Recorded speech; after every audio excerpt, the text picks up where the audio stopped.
Ordano Cash on 12 September. So let's start explaining this step by step and how can we go to make analysis about this Ordano Cash.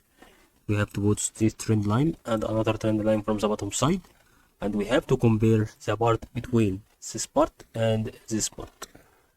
So although these two parts has boost and increase in momentum, but this has different spike from this.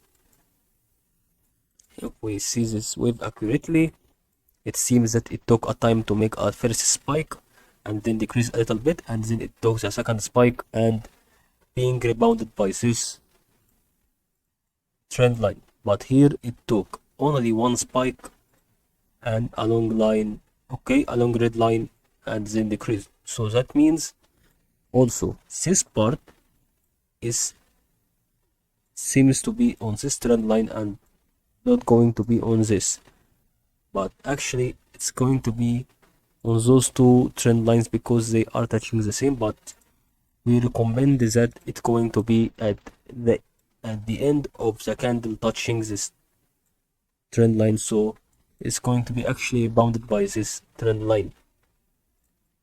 Okay, that is the difference.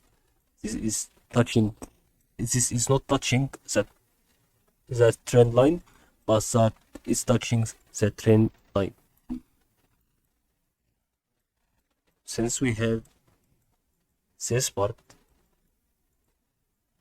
it's going to be touching this part a little bit, so that means it's going to increase even if it has only separated green candles, but it still seems to be appearing for the Tornado Cash, and then it's going to make the same thing when it going to base this through this trend line.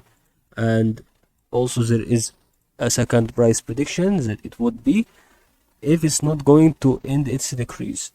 Okay, if it's still decreasing in momentum, it will go to base through this trend line, and it's going to be about this value here only and being rebounded. And that's what about the Tornado Cash price prediction.